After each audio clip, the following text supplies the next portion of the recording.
Hello बच्चों, welcome to trending tutor. स्वागत है आपका क्लास 11th केमिस्ट्री के लेक्चर में, जो लेक्चर आपको हेल्प करने वाला है जेई और नीट में। तो आई होप आपको ये बात समझ आ गई है कि हम यहाँ पे आपको एक अच्छे कॉलेज में भेजना चाहते हैं। तो आपने चॉइस बना ली होगी। ट्रेंडिंग ट्यूटर को फॉलो करते रहो और यहाँ से जेई और नीट की फ्री ऑफ कॉस्ट तैयारी कर लो। आपका जेई मेंस यहाँ से क्लियर हो जाएगा। तो चलिए आज हम देखते हैं पीरियोडिक क्लासिफिकेशन का। आज है लेक्चर नंबर 3। ठीक है। टेलीग्राम ग्रुप को ज्वाइन कर लेना अगर आपको इस लेक्चर के पीडीएफ नोट्स चाहिए। चलो, अब मैंने लास्ट क्लास में भी आपको बताया था कि आपको ये जो एस ब्लॉक है ना, इसे हम कहते हैं एस ब्लॉक, और ये हमारा है P block.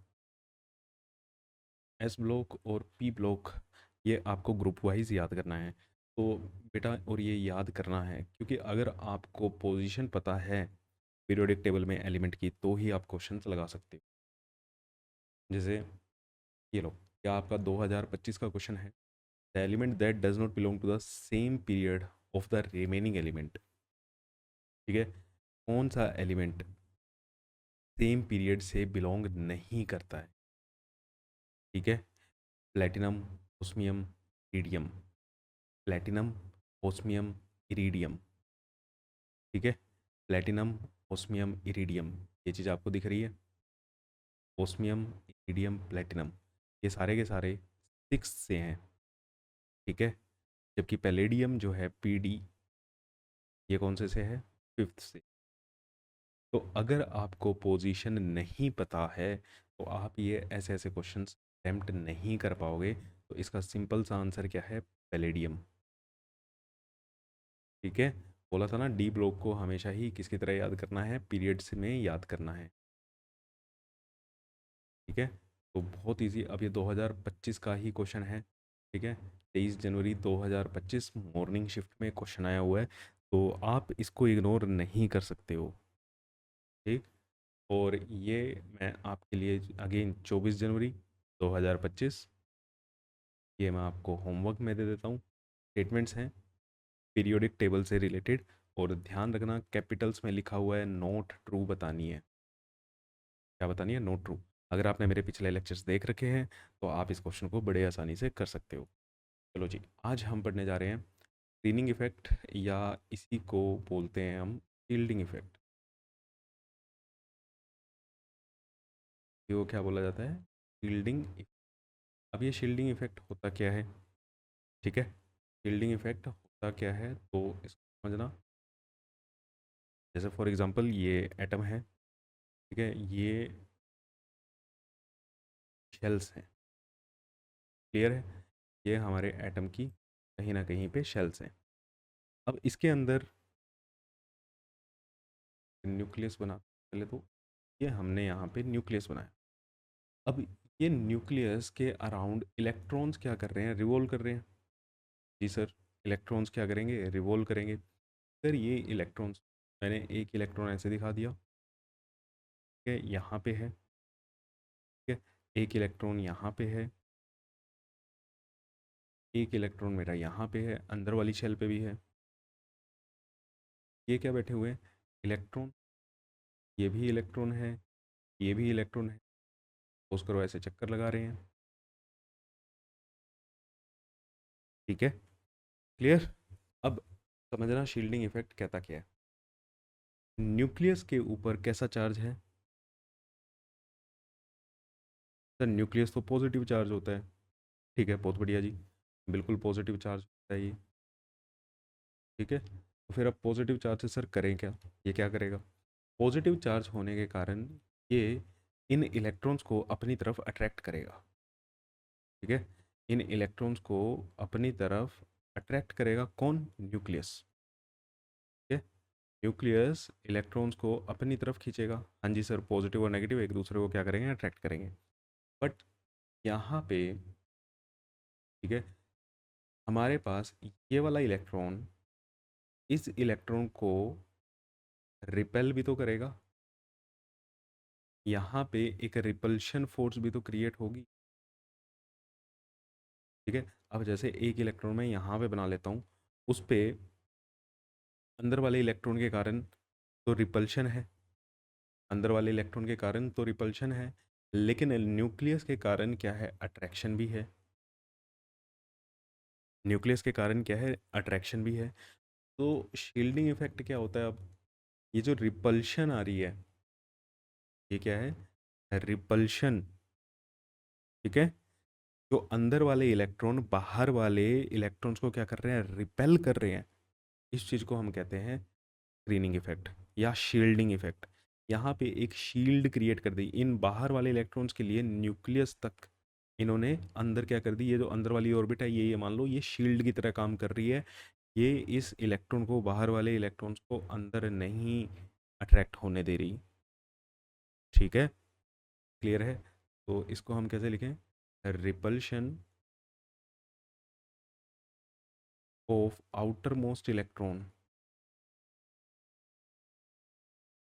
Repulsion of outer most electron, ठीक है, by inner shell electron,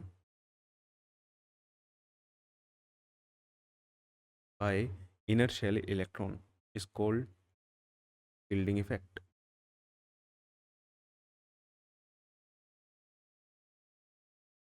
called shielding effect या स्क्रीनिंग इफेक्ट, एक ही बात है। शील्डिंग इफेक्ट और स्क्रीनिंग इफेक्ट। तो शील्डिंग इफेक्ट क्या होता है या स्क्रीनिंग इफेक्ट क्या होता है, जब अंदर वाले इलेक्ट्रॉन बाहर वाले इलेक्ट्रॉन को रिपेल करते हैं। ठीक है, जब अंदर वाले इलेक्ट्रॉन बाहर वाले इलेक्ट्रॉन्स को क्या करते हैं, रिपेल करते हैं, तो उसे हम क्या बोलते हैं, स्क्रीनिंग इफेक्ट बोलते हैं या शील्डिंग इफेक्ट बोलते हैं। अब आपको इसमें नोट करने की बात क्या है कि ऑर्डर क्या रहता है।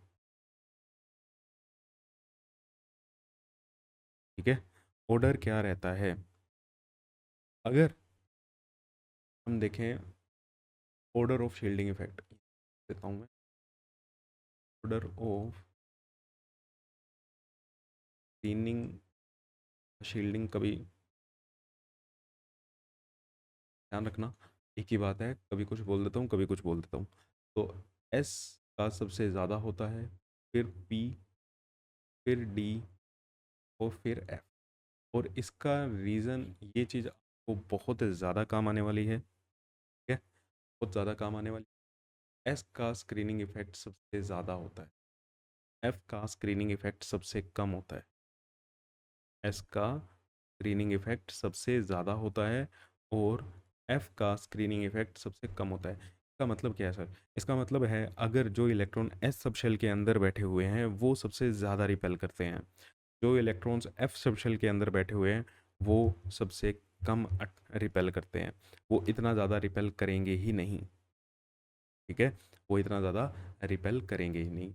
अब शील्डिंग कांस्टेंट को मापते कैसे हैं, मतलब शील्डिंग कांस्टेंट क्या होता है, पहली बात।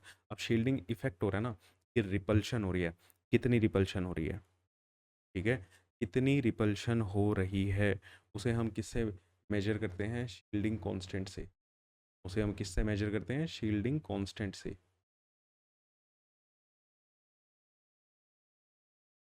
शील्डिंग कांस्टेंट को हम सिग्मा से लिखते हैं। ठीक है, इसको हम सिग्मा से लिखते हैं। मीन्स जितनी ज़्यादा वैल्यू होगी सिग्मा की, सिग्मा की जितनी ज़्यादा वैल्यू होगी आपका शील्डिंग इफेक्ट उतना ज़्यादा होगा,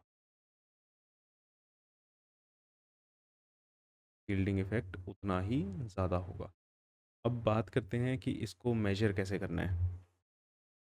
ठीक है, इसको मेजर कैसे करना है। अब इसको मेजर करने के लिए हमें एक फॉर्मूला ध्यान रखना पड़ेगा, लेकिन ये ध्यान रखना है ये है किसके लिए, ये जो फॉर्मूला है, अगर आपके एस और पी ब्लॉक के एलिमेंट हैं। ठीक है, अगर आपके एस और पी ब्लॉक के एलिमेंट हैं, ठीक है, तो उनके लिए ये सिग्मा का फॉर्मूला रहता है 0.35 into number of electrons in the outer most shell except test electron, except test electron. अब ये टेस्ट इलेक्ट्रॉन क्या होता है, टेस्ट इलेक्ट्रॉन वो है बेटा जिसके ऊपर आप शील्डिंग इफेक्ट मेजर कर रहे हो, जिसके ऊपर आप शील्डिंग इफेक्ट क्या कर रहे हो, मेजर कर रहे हो। ठीक है, पिछली स्लाइड पे ही यहीं पे बताता हूँ आपको।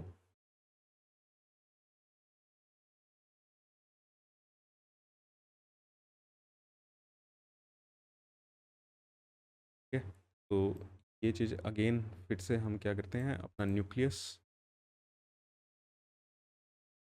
और यहाँ पे क्या बना रहे हैं, इलेक्ट्रॉन।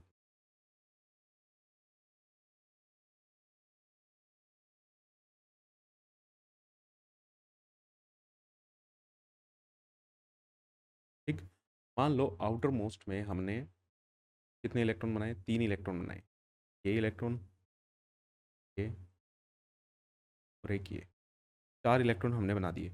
अब अंदर वाले इलेक्ट्रॉन, इन सभी पे क्या करेंगे, रिपल्शन लगाएंगे।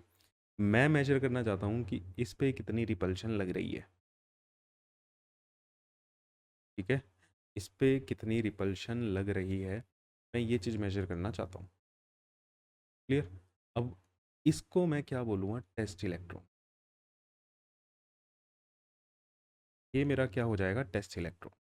तो अब आउटर मोस्ट शेल में टोटल 4 इलेक्ट्रॉन थे, लेकिन एक मेरा क्या हो गया, टेस्ट इलेक्ट्रॉन हो गया। कितने बचे, 3 बचे, है ना। तो मैं फॉर्मूले में यहाँ पे 0.35 into outer most shell electron में कितना करूँगा, 3। आउटर मोस्ट शेल इलेक्ट्रॉन में कितना करूँगा, 3। फिर इसके बाद सेकेंड लास्ट शेल, और इसके बाद जो भी शेल्स आपकी बची होंगी उनके लिए। अब ये फॉर्मूला आपको, ये चीज़ आपको एग्जाम्पल से समझ आएगी। तो हम इसका क्या करते हैं, एक एग्जाम्पल लेते हैं। ठीक है, हम इसका क्या करते हैं, एक एग्जाम्पल लेते हैं। तो फॉर एग्जाम्पल कैल्शियम है, जिसका एटॉमिक नंबर क्या है, 20। अब अगर मैं इसकी इलेक्ट्रॉनिक कन्फिग्रेशन लिखूं तो कैसे लिखी जाएगी, 1s2, 2s2, 2p6, 3s2, 3p6 और 4s2। ठीक है, अब एक चीज़ ध्यान से सुनना, शील्डिंग इफेक्ट जो है वो बेटा किसी पे भी काउंट किया जा सकता है। आप किसी भी इलेक्ट्रॉन पे, आप मान लो इस 3p वाले इलेक्ट्रॉन पे काउंट करना चाहते हो कि 3p वाले इलेक्ट्रॉन को कितना रिपल्शन मिल रहा है। ठीक है, 3p में जो इलेक्ट्रॉन्स हैं उनको कितना रिपल्शन मिल रहा है।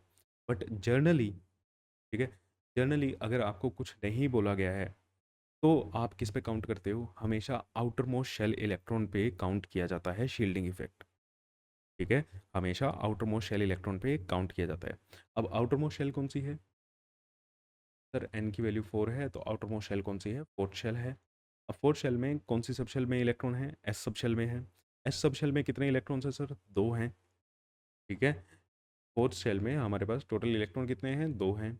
अब दो में से किसी एक पे आप टेस्ट, किसी एक को तो टेस्ट चार्ज मानोगे ना, जिस पे आप काउंट करोगे। ठीक है, इनमें से एक तो मेरा क्या है, टेस्ट इलेक्ट्रॉन है।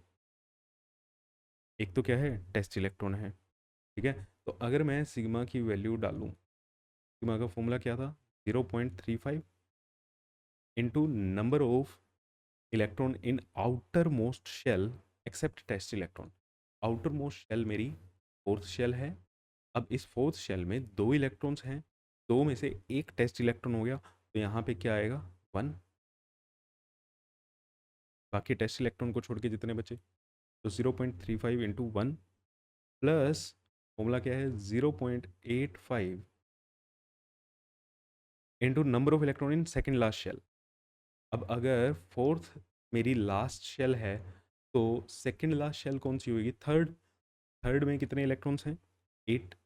थर्ड में एस में भी हैं और थर्ड में पी में भी है, तो टोटल इलेक्ट्रॉन्स की हम बात कर रहे हैं, यहाँ पे कितना आएगा, 8। ठीक है, प्लस अब क्या आएगा, 1 into number of electron in the rest of the shell. बाकी जितनी भी शेल्स आपकी बच गई हैं उन सभी में कितने इलेक्ट्रॉन्स हैं, मतलब बाकी सभी इलेक्ट्रॉन्स कितने आपके पास इलेक्ट्रॉन रह गए यहाँ पे। सेकेंड शेल रहेगी जिसमें 2 इलेक्ट्रॉन्स, सॉरी 8 इलेक्ट्रॉन है, और फर्स्ट शेल जिसमें 2 इलेक्ट्रॉन है। तो 8 + 2 10। ठीक है, तो ये आपका आएगा, इसको कैलकुलेट कर लो और आपके वो सिग्मा की वैल्यू आ जाएगी। ठीक है, ये आपकी क्या आ जाएगी, सिग्मा की वैल्यू आ जाएगी। क्लियर है बेटा, ठीक है ना। अब एक और एग्जांपल लें।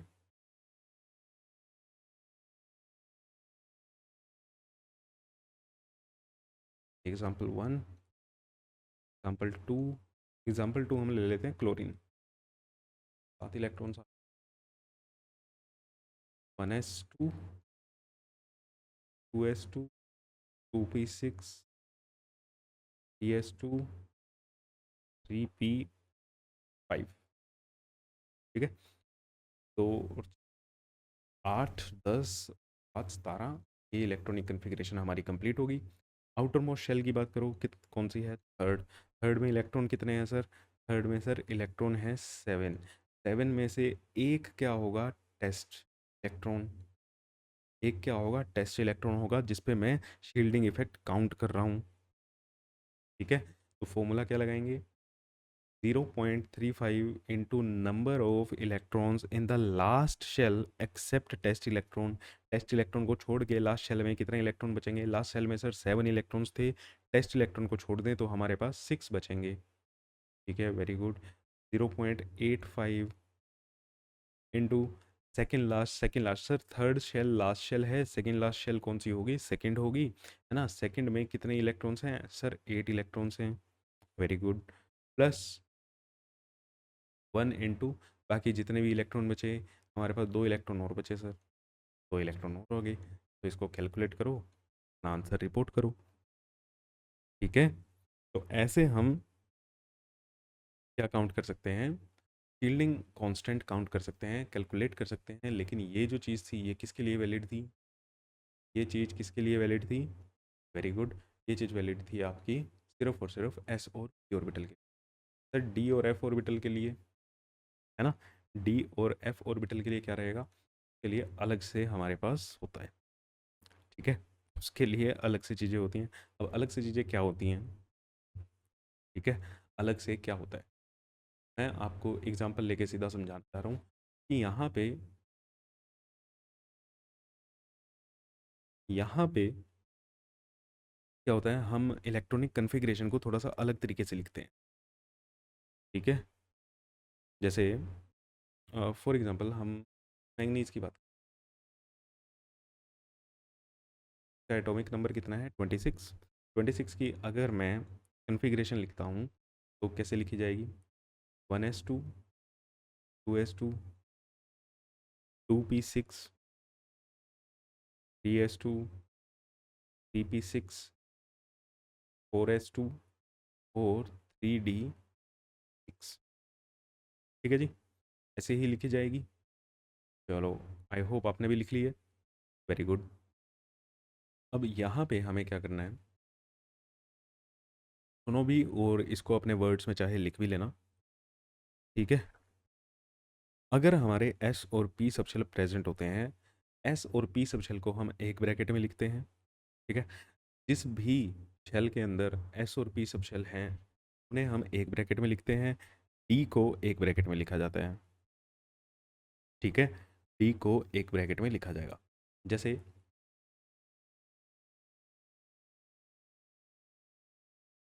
पहले इसको अलग तरीके से रिप्रेजेंट करो, रिप्रेजेंटेड एज, अब फर्स्ट शेल है, फर्स्ट शेल में मेरी कौन सी है? सिर्फ एस है। फर्स्ट में मेरा क्या है? सिर्फ एस है, तो मैं इसको एस को एक ब्रैकेट में लिखूंगा। सेकंड के अंदर, सेकंड शेल के अंदर मेरा एस भी है और पी भी है, क्या डी है? नहीं है, तो एस और पी तो एक ब्रैकेट में आ सकते हैं, एस और पी एक ब्रैकेट में आ सकते हैं। थर्ड में, थर्ड शेल में एस भी है, पी भी है और सर डी भी है। ठीक है ना, एस भी है, पी भी है, डी भी है, तो एस और पी वालों को एक ब्रैकेट में लिखो और डी को अलग ब्रैकेट में लिखो। फिर आ जाओ फोर्थ पे, फर्स्ट शेल लिख ली मैंने, सेकंड शेल भी लिख ली, सेकंड शेल में एस और पी ही थे, डी नहीं था तो उसको नहीं लिखा। ठीक है, फिर हमने क्या करा? थर्ड शेल में लिखा, थर्ड शेल में एस भी था, पी भी था, डी भी था। थर्ड शेल में हमने एस और पी को एक ब्रैकेट में लिखा है, डी को अलग ब्रैकेट में लिखा है। फिर हमारे पास क्या आ जाओ? फोर्थ, है ना, फोर्थ में हमारे पास सिर्फ क्या है? एस है। फोर्थ में हमारे पास क्या है? एस है। अब अब क्या करना है? अब हमने ये इस ऑर्डर में हमेशा ही लगाने होते हैं। क्लियर? अब इसका फॉर्मूला देखो क्या है। एस और पी के लिए हमने अलग फॉर्मूला देखा, अब डी और एफ के लिए हमारे पास ये फॉर्मूला है जो कहता है 0.35 into number of electron in last bracket of D और F except test electron. Last bracket देखनी है, लेकिन लास्ट ब्रैकेट किसकी देखनी है, डी की होनी चाहिए या एफ की होनी चाहिए, उसमें भी टेस्ट इलेक्ट्रॉन को आपको हटा देना है। ठीक है। Into number of electrons in the left hand side of the last bracket, जितने भी इलेक्ट्रॉन्स उसके लेफ्ट में आ रहे हैं उन सभी को वन से मल्टीप्लाई। ठीक है, उन सभी को वन से क्या कर दो, मल्टीप्लाई कर दो। अब हमारे पास लास्ट ब्रैकेट तो कौन सी है, लास्ट ब्रैकेट तो कौन सी है, ऑब्वियसली 4s2 है। ठीक है। अब इस चीज़ को काम करता हूँ, कॉपी करके अगले पेज पे ले जाता हूँ ताकि आपके नोट्स ख़राब ना हो और नोट्स का एक सही ऑर्डर भी रहे।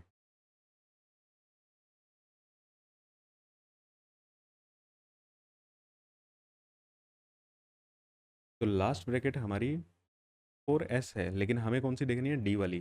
तो डी वाली हमारी ये लास्ट ब्रैकेट होगी, ये होगी हमारी लास्ट ब्रैकेट। अब लास्ट ब्रैकेट में कितने इलेक्ट्रॉन है, 6। 6 में से एक क्या होगा, एक टेस्ट इलेक्ट्रॉन होगा, तो हमारे पास कितने बचे, 5। तो 0.35 इंटू 5। ठीक है। बाकी 1 इंटू इसके लेफ्ट हैंड साइड में जितने भी इलेक्ट्रॉन्स है, 6 तो 8, और ऐसे ही यहाँ पे 8 और 8 16, 17 18, 1 इंटू 18। तो ये आपका क्या आएगा, यहाँ रिंग कांस्टेंट आ जाएगा। डी और एफ के लिए ऐसे ही निकाला जाता है। ठीक है, डी और एफ के लिए ऐसे ही निकाला जाता है। अब एग्जांपल नंबर 2 में मैं आपको दे देता हूँ जिंक। ठीक है, जिंक का कैलकुलेट करके मेरे को बताओ क्या आएगा, जिंक के लिए सिग्मा की क्या वैल्यू होगी। ठीक है, जिंक के लिए सिग्मा की क्या वैल्यू होगी, ये जल्दी से जल्दी आप कैलकुलेट करके बताओ। चलो, नेक्स्ट एक टर्म है हमारे पास इफेक्टिव न्यूक्लियर चार्ज। ठीक है, नेक्स्ट एक टर्म क्या है हमारे पास, इफेक्टिव न्यूक्लियर चार्ज। अब इफेक्टिव न्यूक्लियर चार्ज क्या होता है, देखो अगर मैं न्यूक्लियर चार्ज की बात करता, न्यूक्लियर पे न्यूक्लियस के ऊपर जितना चार्ज है वो हमारा क्या है, न्यूक्लियर चार्ज है। ठीक है ना, न्यूक्लियस पे जितना चार्ज है वो क्या है, हमारा न्यूक्लियर चार्ज है। अब फिर से अगर हम बनाएं, एटम बनाएं, तो इसमें अगर आप देखो, सबसे अंदर हमारा क्या हो गया, ये न्यूक्लियस हो गया। ठीक है, ये हमारा क्या है, न्यूक्लियस है। अब ये आउटर मोस्ट इलेक्ट्रॉन्स को, ये आउटर मोस्ट इलेक्ट्रॉन्स को कितना अट्रैक्ट कर रहा है, ये ऐसे अट्रैक्ट करेगा, यहाँ पे ऐसे अट्रैक्शन होगा, जी सर होगा। ठीक है, लेकिन सर आप एक चीज़ भूल रहे हो कि यहाँ पे अंदर भी तो इलेक्ट्रॉन्स बैठे होंगे, है ना, अंदर भी तो सर इलेक्ट्रॉन्स बैठे होंगे। अब ये इलेक्ट्रॉन्स इसके ऊपर रिपल्शन भी लगाएंगे, जिसको हम क्या कहते हैं, शील्डिंग इफेक्ट, जिसको हम क्या कहते हैं, शील्डिंग इफेक्ट, है ना। अगर आप मान लो इन इलेक्ट्रॉन्स के कारण कोई रिपल्शन ना होती, इन इलेक्ट्रॉन्स के कारण कोई रिपल्शन ना होती, तो न्यूक्लियस इनको पूरा का पूरा क्या करता, अट्रैक्ट करता। किस चार्ज से अट्रैक्ट करता, जो चार्ज न्यूक्लियस के ऊपर है। न्यूक्लियस के ऊपर कितना चार्ज होता है, न्यूक्लियस के ऊपर पॉजिटिव चार्ज होता है, कितना होता है, जितना उसका एटॉमिक नंबर होता है, जितना उसका क्या होता है, एटॉमिक नंबर होता है, उस पावर से क्या करता, ये इसको खींचता, है ना। बहुत बढ़िया। चलो, अब क्या हो रहा है, यहाँ पे रिपल्शन भी हो रहा है, तो यहाँ पे जो नेट अट्रैक्शन बचा, ठीक है, यहाँ पे अब जो नेट अट्रैक्शन बचा वो हमारा क्या होता है, इफेक्टिव न्यूक्लियर चार्ज। ठीक है, वो हमारा क्या होता है, इफेक्टिव न्यूक्लियर चार्ज। यहाँ पे कुछ ना कुछ तो नेट बचेगा ना यार, ये क्या है, net, net attraction. Net attraction को ही हम क्या लिखते हैं, जेड स्टार। जेड स्टार मतलब इफेक्टिव न्यूक्लियर चार्ज। तो इफेक्टिव न्यूक्लियर चार्ज को हम क्या लिखेंगे, effective nuclear charge is the force of attraction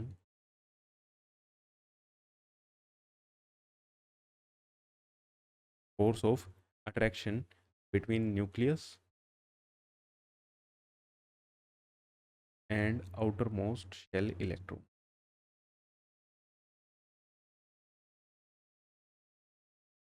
outer most shell electron के बीच में और न्यूक्लियस के बीच में जो हमारा नेट अट्रैक्शन होता है उसे हम क्या कहते हैं, इफेक्टिव न्यूक्लियर चार्ज कहते हैं।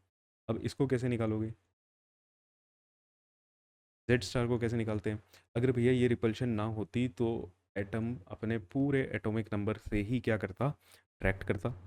लेकिन अब रिपल्शन है, और रिपल्शन को हम कैसे मेजर करते हैं? सर शील्डिंग कांस्टेंट से मेजर करते हैं। तो शील्डिंग कांस्टेंट जो भी आएगा उसको क्या कर देना, माइनस कर दो। तो क्या कर दो भाई, माइनस कर दो। यही चीज़ हम कर सकते हैं। ठीक, तो समझ आया ये क्या है एटॉमिक नंबर,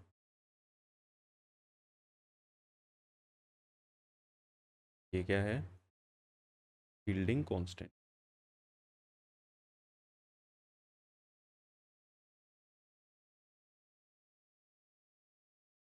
वेट, थोड़ा सा टेक्निकल इशू, ये आपके नोट्स मेरे को लग रहा है कुछ ना कुछ स्लाइड्स बेटा वो उड़ गई हैं। ठीक है, एक दो स्लाइड हो सकता है नोट्स में कम हो, जितना देखो बनेंगे मैं डाल दूंगा, अदरवाइज हो सकता है कुछ ना कुछ कम हो जाए। तो ये समझ आ गया शील्डिंग कांस्टेंट ये सब कैसे होता है।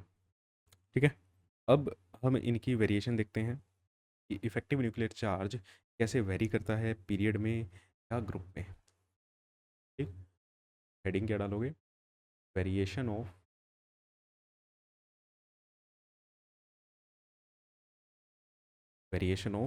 Z star effective nuclear charge in period. Period में जैसे आप मूव करोगे, पीरियड में मूव करने का मतलब क्या है, पीरियड में आप कैसे मूव करते हो, लेफ़्ट टू राइट। पीरियड में हम कैसे मूव करते हैं, लेफ़्ट टू राइट। ठीक है, अब मैं इसको ना आपको थोड़ा सा डाटा के साथ बताना चाहता हूँ। जैसे lithium, beryllium, boron, carbon, nitrogen. ठीक है, अब इन सब के लिए अगर हम z की वैल्यू लिखते हैं और अगर हम सिग्मा की वैल्यू लिखते हैं, z की वैल्यू इसके लिए 3, 4, 5, 6, 7। सिग्मा आप सभी का काउंट कर सकते हो। ठीक है, सिग्मा आप सभी का काउंट कर सकते हो, मैं बताता हूँ। लिथियम का 1.7, ये 2.05, 2.4, 2.75 और ये समथिंग होता है 3.1। तो यहाँ पे अगर मैं जेड स्टार कैलकुलेट करूँ, जेड स्टार कैसे कैलकुलेट होगा, जेड माइनस सिग्मा। ठीक है, जेड माइनस सिग्मा। तो अब जैसे जैसे आप करोगे ये वैल्यू क्या आएगी, लगभग लगभग 1.3, ये 1.95 के आसपास आ जाएगी, 2.6, 3.25 और 3.9 ये वैल्यू आएगी। अब आप खुद देख पा रहे हो जैसे आप लेफ़्ट टू राइट जा रहे हो, अब लेफ़्ट टू राइट जाने पे देखो दोनों ही चीज़ें बढ़ रही हैं। ठीक है, चार्ज भी हमारा बढ़ता है। ठीक है, सिग्मा की वैल्यू भी बढ़ रही है और जेड की वैल्यू एटॉमिक नंबर भी क्या हो रहा है, बढ़ रहा है। लेकिन ओवरऑल इफेक्ट क्या आ रहा है, जेड स्टार भी बढ़ रहा है। तो हमने ये डाटा से देखा कि जेड स्टार जो इफेक्टिव न्यूक्लियर चार्ज होता है इंक्रीजेज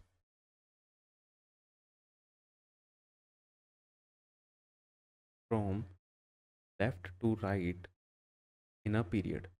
जब एक आप पीरियड में मूव करते हो लेफ्ट से राइट, तो जेड स्टार क्या होता है, इंक्रीज करता है। जेड स्टार क्या करता है बेटा, इंक्रीज करता है। ठीक है, और अगर मैं बात करूं इसके वेरिएशन की ग्रुप में, ठीक है, अगर हम ग्रुप में वेरिएशन की बात करते हैं कि ग्रुप में कैसे वेरी करता है, variation of Z star in a group. Group में सबसे पहली बात तो ग्रुप में हम मूव कैसे करते हैं। ठीक है, ग्रुप में हम मूव कैसे करते हैं, ग्रुप में हम top to bottom move.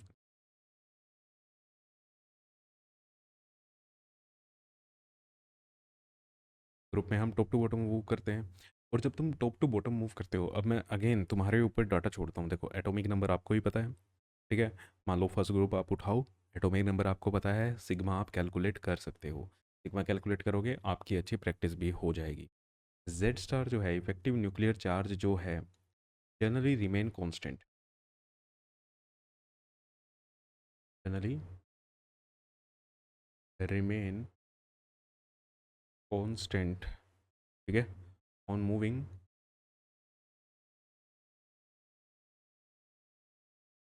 Top to bottom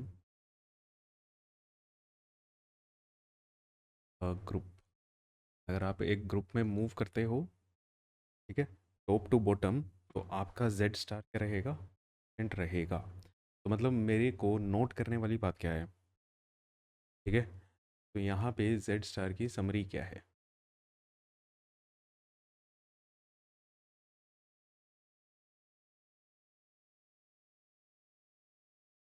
Z star की समरी ये है कि जेड स्टार पीरियड में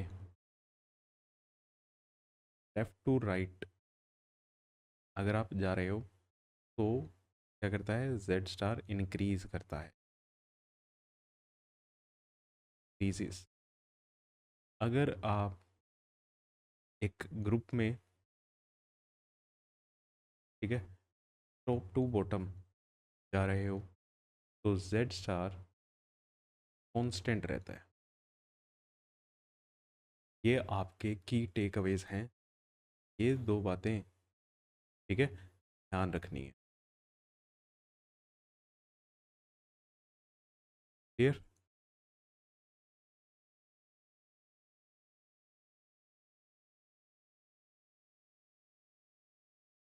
चलो, ठीक है जी। ये था हमारा इफेक्टिव न्यूक्लियर चार्ज और हमारे शील्डिंग इफेक्ट के ऊपर। तो अब हम बात करते हैं, अब हमारा जो नेक्स्ट टॉपिक है वो क्या है, पीरियोडिसिटी इन प्रॉपर्टी। अब हम पीरियोडिसिटी की बात करेंगे, प्रॉपर्टीज़ की। अब प्रॉपर्टीज़ की पीरियोडिसिटी का मतलब क्या है? पीरियोडिसिटी का मतलब वो कैसे वेरी कर रही हैं, ठीक है, पीरियड में मूव करने पे और आपका ग्रुप में मूव करने पे कोई प्रॉपर्टी कैसा बिहेवियर शो करती है, उसको हम क्या कहते हैं, पीरियोडिसिटी कहते हैं। अब कौन कौन सी प्रॉपर्टीज़ हमें पढ़नी है, ठीक है ना, कौन कौन सी प्रॉपर्टीज़ हमें पढ़नी है? क्या हमें पढ़नी है? Atomic radius, electron affinity, electron affinity अभी पता चल जाएगा थोड़ी देर में, मतलब क्या अगले लेक्चर में। आयनाइजेशन एनर्जी और इलेक्ट्रोनेगेटिविटी, ये चार चीज़ें आपको पढ़नी हैं, ठीक है। आज के लेक्चर में हम एटॉमिक रेडियस को कवर कर देंगे, ठीक है। आज के लेक्चर में हम एटॉमिक रेडियस को क्या कर देंगे, कवर कर देंगे। आज का हमारा गोल यही है कि हम एटॉमिक रेडियस अपनी कवर कर दें, ठीक। तो जब ये हम एटॉमिक रेडियस कवर करेंगे, तो इसमें यही आपको पीरियोडिसिटी का मतलब बता देगी। और फिर आप अगली जो प्रॉपर्टीज़ हैं, ionisation energy, electron affinity, electronegativity, उसमें आप और भी अच्छे से कर भी पाओगे। तो और इसी के साथ आपका चैप्टर भी ख़त्म हो जाएगा, ठीक है। अगले लेक्चर में मेरे हिसाब से एक या दो, मैक्स टू मैक्स एक या दो लेक्चर में आपका ये चैप्टर खत्म हो जाएगा। आज हम एटॉमिक रेडियस कवर कर देंगे, हो सकता है अगले लेक्चर में कोई दो और कवर कर दें, और फिर एक लास्ट लेक्चर में, ठीक है। दो लेक्चर मैक्सिमम मैक्सिमम आएंगे आपके, ये चैप्टर आपका कवर हो जाएगा, ठीक। अब एटॉमिक रेडियस की हम बात करते हैं। एटॉमिक रेडियस क्या होती है, ठीक है, एटॉमिक रेडियस होती क्या है? सर क्या बताएं, बस क्या होती है? एटम की रेडियस होती है, ठीक है, इतनी सिंपल सी तो चीज़ है कि एटम की रेडियस को हम क्या कहते हैं, रेडियस कहते हैं सर। बहुत बढ़िया बात, ये तो आपने बहुत शानदार बात बताई कि एटम की रेडियस को एटॉमिक रेडियस बोलेंगे। तो यहाँ से यहाँ तक का डिस्टेंस, ठीक है, यहाँ से यहाँ तक का डिस्टेंस मेरा क्या कहलाएगा, atomic radius.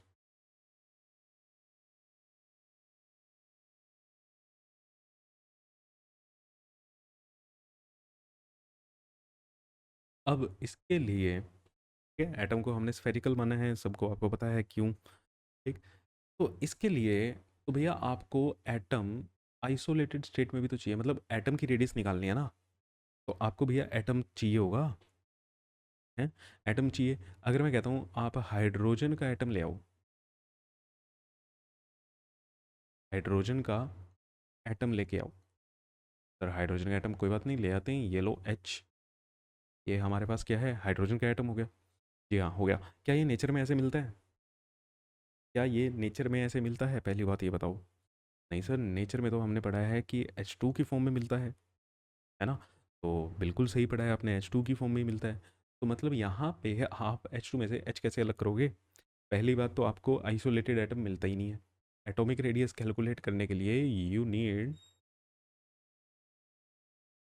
Isolated atom. Isolated atom का मतलब क्या है? एटम का एक अकेला चुपचाप शांति से पड़ा हुआ, है ना, टुकड़ा चाहिए, एटम चाहिए मतलब। मोलिक्यूल मिल रहा है आपको, ये तो क्या है, ये तो मोलिक्यूल है। अब फर्स्ट क्लास में, केमिस्ट्री की जो फर्स्ट क्लास हुई थी, उसमें एटम और मोलिक्यूल का ही डिफरेंस बताया था, है ना? ये तो मोलिक्यूल है सर। अब दिक्कत क्या आ गई? सर यही दिक्कत है कि हमें एटॉमिक रेडियस बताने के लिए एटम चाहिए, और एटम हमारे पास है नहीं है। और चलो मान लो आप एटम ले भी आए, ठीक है, आप एटम ले भी आए, इतना बड़ा थोड़ी है ये, मतलब बहुत छोटा है, आंखों से देख भी नहीं सकते, है ना? और ये तो हमने स्फेरिकल बना दिया भाई। एटम की कोई वेल डिफाइंड बाउंड्री नहीं होती। अगर हमने एक चीज़ पढ़ी है ना, वेव मैकेनिकल मॉडल या क्वांटम मैकेनिकल मॉडल, उसको अगर डीपली स्टडी करें तो वो ये भी बताता है कि एटम की कोई फिक्स बाउंड्री नहीं है यार, वेल डिफाइंड बाउंड्री ही नहीं है। ठीक है। तो अब इन इन सब चीज़ों से डील कैसे किया जाए? इन सब चीज़ों के लिए ना एक ब्रांच आती है केमिस्ट्री की, जिसे हम बोलते हैं स्पेक्ट्रोस्कोप।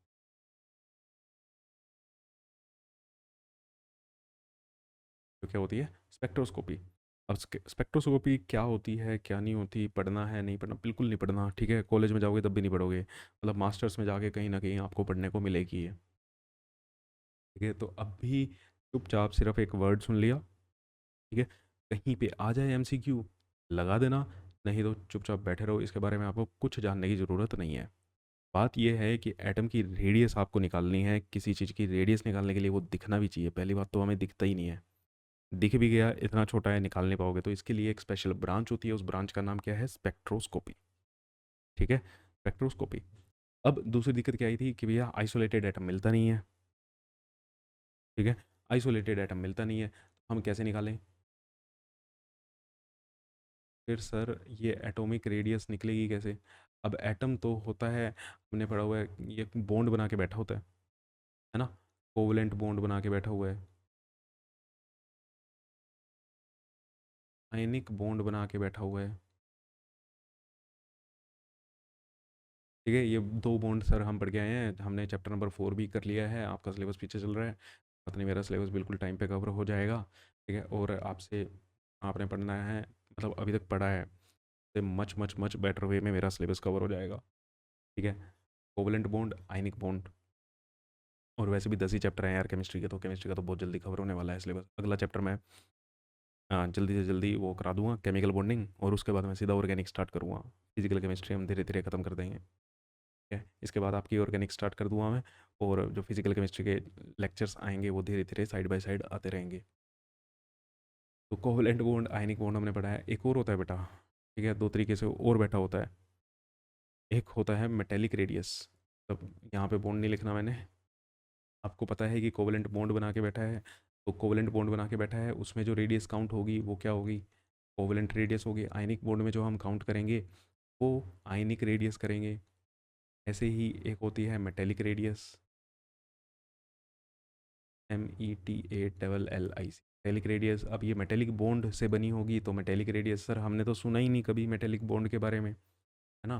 कोई बात नहीं, अगले चैप्टर में जाके सुन लोगे। मेटेलिक रेडियस होती है, और एक होती है हमारी वंडरवॉल रेडियस। एक होती है वंडरवॉल रेडियस। तो ये चार तरह की रेडियस होती है, इन चार तरह को हमें डिस्कस करना है, और टेंशन मत लेना, किसी की भी आपको न्यूमेरिकल वैल्यू नहीं निकालनी, सिर्फ इसके ऊपर थ्योरेटिकल क्वेश्चंस बनते हैं।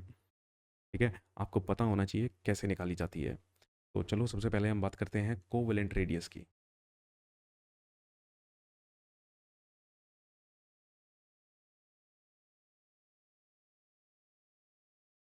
तो पहले हम बात करेंगे कोवेलेंट रेडियस की। सर ये रेडियस निकालना क्यों है? रेडियस से हमें पता क्या चल रहा है? यार रेडियस से ना, तुम्हें रेडियस से तुम्हें क्या पता चल रहा है? साइज।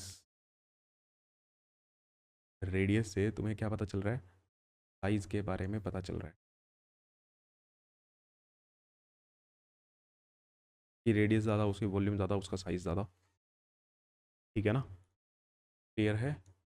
तो जिसकी जितनी ज़्यादा रेडियस होगी वो उतना ही ज़्यादा क्या होगा, बड़ा होगा। चलो, कोवलेंट रेडियस किसके लिए वैलिड होगी? वैलिड फॉर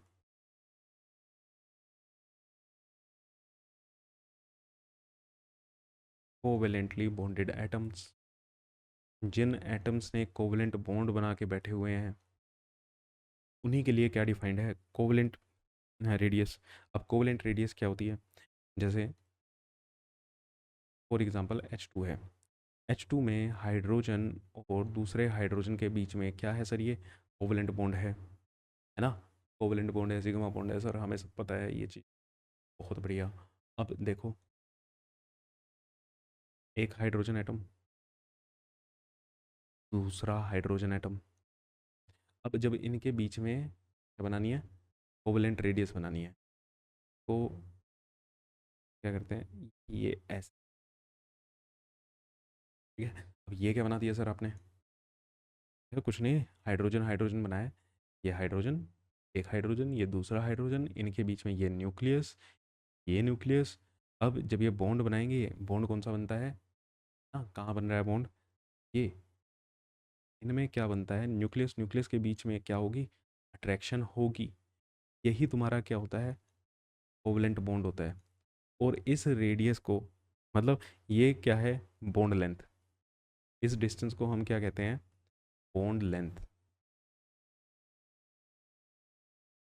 को हटाते हैं पहले तो एरो को। चलो, ये जो डी डिस्टेंस है, ये डी क्या है हमारा? Bond length. ऐसे ही बनता है ना बॉन्ड, तो ये बॉन्ड है तो बॉन्ड की लेंथ है ये। अब ये क्या दिखाया सर आपने? ये ओवरलैपिंग होती है। जब ये कोवलेंट बॉन्ड बनता है तो क्या होती है? ओवरलैपिंग होती है। आपने ओवरलैपिंग पढ़ी होगी, है ना? ठीक है ना? Axis to axis overlapping. ठीक है, प्लेन में ओवरलैपिंग होती है। पढ़ा है? सिग्मा बॉन्ड बनता है, पाई बॉन्ड बनता है, डेल्टा बॉन्ड बनता है। चैप्टर नंबर 4 में वही। ये ओवरलैपिंग होती है। ठीक है, क्या होती है? ओवरलैपिंग होती है। अब आप बॉन्ड लेंथ का हाफ कर दो तो वो आपको क्या मिल जाएगी? कोवेलेंट रेडियस मिल जाएगी। Half of this bond length, बस आपको ये पता होना चाहिए कि होती क्या है covalent radius. Half of this bond length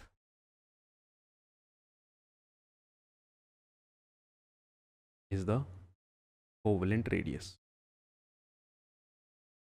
तो मतलब अगर आपको किसी कोवेलेंटली बॉन्डेड एटम की बॉन्ड लेंथ दे दी जाए तो आप उससे उसकी कोवेलेंट रेडियस निकाल सकते हो।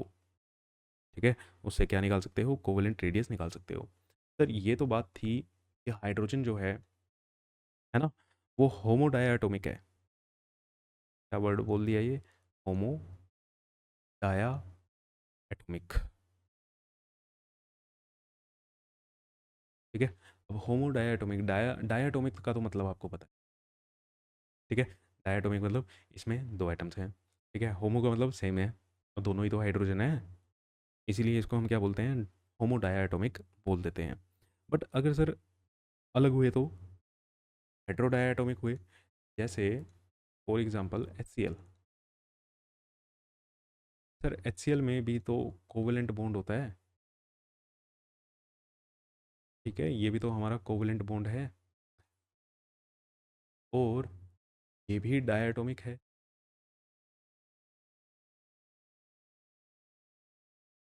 लेकिन कैसा है? हेट्रो है। हेट्रो क्यों है? एक हाइड्रोजन है, एक क्लोरीन है, अलग अलग है। बिल्कुल सर, अलग अलग है। ठीक है, बिल्कुल अलग अलग है। तो अब कैसे करेंगे? अब बताओ कैसे करेंगे?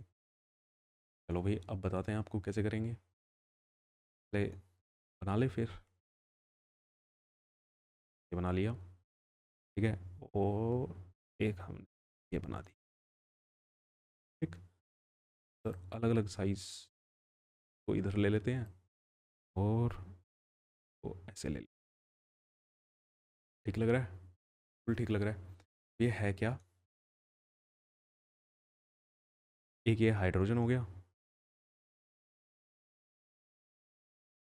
और एक ये Cl हो गया। यार देखो नोट्स ना बना लेना, पूरी कोशिश कर कि नोट से हो जाए, लेकिन एक छोटा सा पता नहीं क्या टेक्निकल ग्लिच हो गया था, के कारण हो सकता है आपको एक दो स्लाइड्स क्या हो जाए, मिस हो। ठीक है, कौन सी स्लाइड मिस होगी ये मैं कुछ नहीं बता सकता, हाँ अभी तो देख के कुछ नहीं बता सकता। तो HCl, तो इसीलिए ना नोट्स का देखते रहना। वैसे तो अभी भी सेव किया है मैंने। ये इनका न्यूक्लियस हो गया सर, इसके बीच में ये जो लेंथ होती है, ये अभी आपने बताया था, इस लेंथ को हम क्या कहते हैं, बॉन्ड लेंथ। फिर से आगे आ रही है टेक्नोलॉजी, क्या है, ये क्या है हमारी टेक्नोलॉजी, और इसी टेक्नोलॉजी को थैंक्स बोलना चाहिए कि मैं आपको फ्री में लेक्चर प्रोवाइड करा पा रहा हूँ। बट हाँ, कभी कभी आपको होता है ना सर लेक्चर नहीं डाल रहे, सर लेट डाल रहे हैं, यार हमारी भी ना हाथ बंधे हुए हैं, क्योंकि अकेला मैं इस चैनल को चला नहीं रहा, उसके साथ और भी बंदे जुड़े हुए हैं। तो अकेले सारे मेरे डिसीजन नहीं होते कि कब लेक्चर डाल दूँ, वो कहते हैं कि भैया आपको ना उस हिसाब से डालना है, मतलब थोड़ा सा एल्गोरिदम को भी देखना है, मैट्रिक्स को भी देखना है। अगर आप वीडियो डाले जाओगे आपका चैनल सप्रेस हो जाता है। ठीक है, और अभी आपको पता है कि चैनल मोनेटाइज भी नहीं है, तो वो बंदे भी जो हैं वो भी सोच रहे हैं भैया चैनल मोनेटाइज हो ताकि उनकी फैमिली के लिए भी एक इनकम का सोर्स ऐड हो, है ना। सबको होता है यार। चलो बैक टू डायटोमिक रेडियस, ये डी जो है बॉन्ड लेंथ है। अब हेट्रोडायटोमिक की बॉन्ड लेंथ निकालते कैसे हैं, इसका ना आपको फॉर्मूला याद होना चाहिए, और जस्ट फॉर्मूला ही याद होना चाहिए, कहीं अप्लाई नहीं करना। ये मतलब मल्टीपल करेक्ट जो आते हैं या स्टेटमेंट वाले जो क्वेश्चन आते हैं उसमें आपसे पूछा जा सकता है। से HCl की अगर हमें निकालनी है बॉन्ड लेंथ, मैं किसी भी जर्नल एटम की लिख देता हूँ। ठीक है, DAB, ए और बी कोई भी एटम हो सकते हैं, ठीक है, डायटोमिक है, क्लियर। तो इसमें कैसे निकालते हैं, radius of A2 plus radius of B2। A2 B2 क्या है भैया, ए टू मोलिक्यूल, ए मोलिक्यूल की covalent radius minus 0.09 into delta EN। क्या लिख दिया ये क्या लिख दिया ये, बहुत बढ़िया चीज़ लिखी हुई है। ठीक है, और ये आपको +4 दिला सकती है अगर आपको याद है तो, अगर नहीं है तो -1 या ज़ीरो लाने का तैयारी आपकी हो जाएगी। इसे हम बोलते हैं शू maker and Stevenson formula, Stevenson formula, यहाँ पे RA2 क्या है, कोवेलेंट रेडियस ऑफ A2।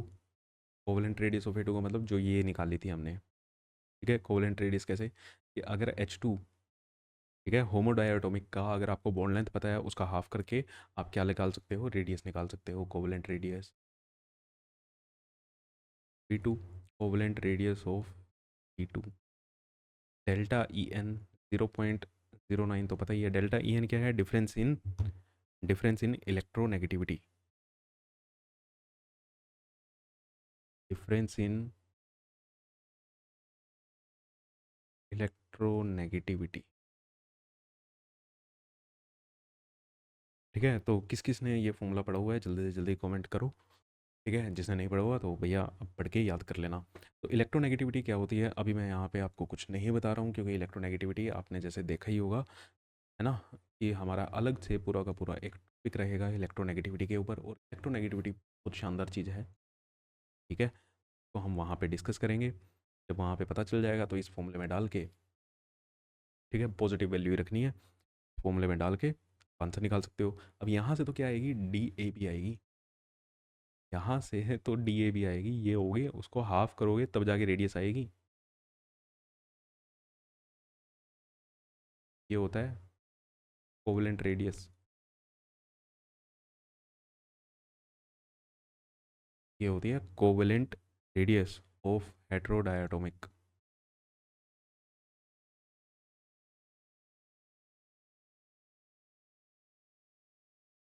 अब हो सकता है आपके मन में और भी कुछ विचार चल रहे हों, क्यूरियोसिटी और भी ज़्यादा पैदा हो रही हो, लेकिन उसको दबा के रखना, क्योंकि आपके ना तो सीबीएसई के सिलेबस में है और ना ही जेई के सिलेबस में है। ठीक है, मैं जानता हूँ। ठीक है, बहुत सी चीज़ें आपके जहन में उठ रही होंगी, लेकिन कुछ भी ऐसा नहीं है। अब मेरे को जल्दी से जल्दी ये बताओ कि भैया ऐसे है, और ये क्या गोले गोले बना दिए भाई। हाँ, पहली बात तो ये गोले बराबर है, बराबर ही हैं, बड़े बड़े हैं। चलो कोई दिक्कत नहीं है, मान लेंगे कि क्या है, बराबर।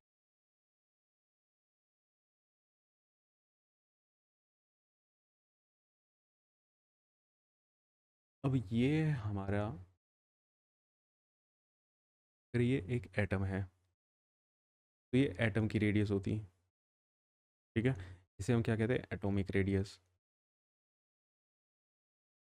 अब ये क्या है, ये बॉन्ड लेंथ है, और इसका जब आप आधा करोगे, मान लो यहाँ से लेके यहाँ तक आएगा आधा, है ना, ये आपकी क्या है, कोवलेंट रेडियस है।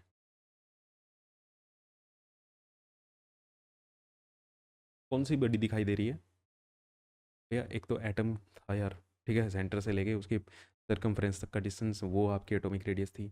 अब यहाँ पे एक तो ओवरलैपिंग हो गई है, न्यूक्लियस पास पास आ गए हैं, बॉन्ड लेंथ हो गई है, उसका भी आधा करना है। ठीक है ना, उसका भी क्या करना है, आधा करना है, इतना सा पार्ट। तो आपको कौन सी चीज़ ज़्यादा दिखाई दे रही है। अब अगर आप इसको विजुलाइज करो, जहाँ पे मैंने ये वाइट लाइन लगाई है, ये वाइट लाइन तो यार एक के सेंटर से सरकमफ्रेंस तक पहुँच ही नहीं रही है, सरकमफ्रेंस तक पहुँच ही नहीं रही। तो फिर यहाँ से मैं ये बता सकता हूँ, जो एटॉमिक रेडियस होती है, atomic radius is actually greater than covalent radius.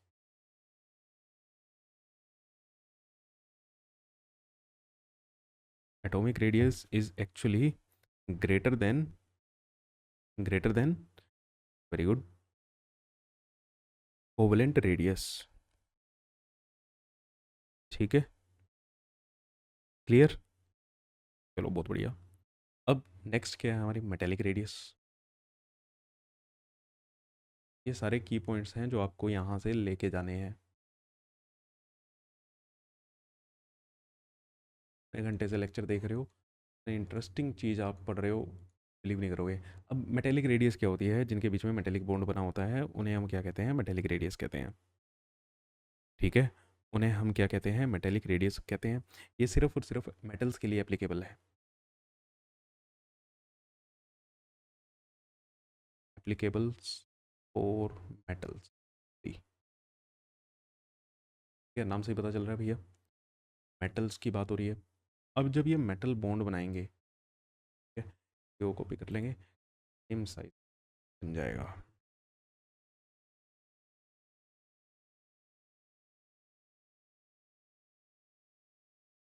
मान लो ये सोडियम मेटल, ये भी क्या है, सोडियम मेटल। अब जब ये जुड़ते हैं ना, तो ये ऐसे जुड़ते हैं, इनके बीच में ओवरलैपिंग नहीं होती, इनके बीच में ओवरलैपिंग नहीं है। तो यहाँ से यहाँ तक का डिस्टेंस अगेन क्या हो गया, बॉन्ड लेंथ। ठीक है, ये क्या हो गया, बॉन्ड लेंथ। अब जब ये बॉन्ड लेंथ हुआ, इसका हाफ कर दो, बॉन्ड लेंथ इसका जो हाफ होगी, वो आपकी क्या होगी, मेटेलिक रेडियस। बस इतनी सी बात है। मेटेलिक रेडियस से डिफाइन करनी आएगी, कहीं पे नहीं आएगी। ठीक है, क्लियर है, मेटेलिक रेडियस आपको कभी भी डिफाइन करनी नहीं आएगी। और ये जो होता है, ये एक्चुअल में तो देखोगे तो Na+ के बीच में होता है। ठीक है, पॉजिटिवली चार्ज पार्ट जो होता है एटम का, उसके बीच में, ठीक है, उनके डिस्टेंस का जो हाफ होता है वो होता है हमारा मेटेलिक रेडियस। लेकिन आप समझने के लिए यहाँ से भी समझ सकते हो, इतनी कोई टेंशन की बात है नहीं। अब क्या यहाँ पे ओवरलैपिंग हो रही है, सर पिछले केस में अगर हम देखते हैं, यहाँ पे Na ले, इनके बीच में तो क्या हो रही है, ओवरलैपिंग हो रही है। ओवरलैपिंग के कारण ये डिस्टेंस क्या हो जाएगा, बॉन्ड लेंथ क्या हो जाएगी, कम हो जाएगी। लेकिन यहाँ पे बॉन्ड लेंथ ज़्यादा होएगी, क्योंकि यहाँ पे कोई ओवरलैपिंग नहीं हो रही है। ठीक है, यहाँ पे कोई भी ओवरलैपिंग नहीं हो रही है।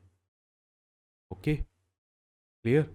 तो अगर आप यहाँ पे देखोगे ना, यहाँ पे अगर आप देखोगे तो मैं आपको ये लिख सकता हूँ कि देखो यार, ये टोटल डिस्टेंस है, इसका हाफ करोगे यहीं तक का आएगा, ये आपकी मेटेलिक रेडियस आएगी। और ये रेडियस तो एटॉमिक रेडियस के लगभग लगभग क्या लग रही है, बराबर नहीं लग रही है ना, लगभग लगभग बराबर लग रही है। ये वेरी गुड, मेरे हिसाब से आप देख पा रहे हो एटॉमिक रेडियस जो है लगभग बराबर ही है मेटेलिक रेडियस के, या मेटेलिक रेडियस जो है वो लगभग बराबर ही किसके होती है, एटॉमिक रेडियस की होती है। लेकिन हमने ये देखा कि जो मेटेलिक रेडियस है, जो मेटेलिक रेडियस है वो तो बड़ी है सर कोवेलेंट से।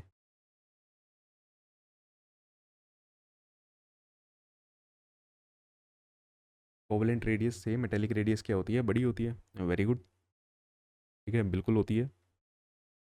ठीक है, अब ये चीज़ें आपके लिए सुपर इंपॉर्टेंट है, आपको कोई वैल्यू निकालने के लिए नहीं आएगी। ये थ्योरी का चैप्टर है पूरा का पूरा, और ये थ्योरेटिकल कॉन्सेप्ट। ठीक है, अब तीसरी, तीसरी कौन सी है, तीसरी है सर वंडरवॉल। आपने तो सर आयनिक लिखवाई थी, तो ये वंडरवॉल रेडियस। अब ये वंडरवॉल रेडियस ऐसी होती है, मतलब वंडरवॉल रेडियस आप किसके बीच में निकाल सकते हो, वंडरवॉल रेडियस जनरली निकाली जाती है नोबल गैसेस के लिए।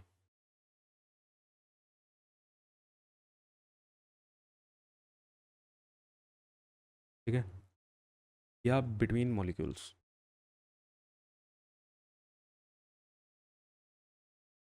Between molecules. ठीक है, अब जैसे अगर हम नोबल गैसेस की बात करें, ये तो कहीं किसी से बॉन्ड ही नहीं बनाते भाई, ये तो किसी से बॉन्ड ही नहीं बनाते। ठीक है, तो इनके बारे में अगर हम बात करें, जैसे ए, four noble gases,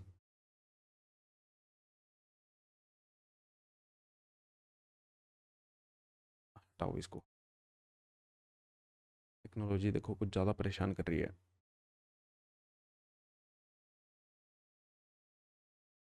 four noble gases, four की जगह एरो कैसे बना दी,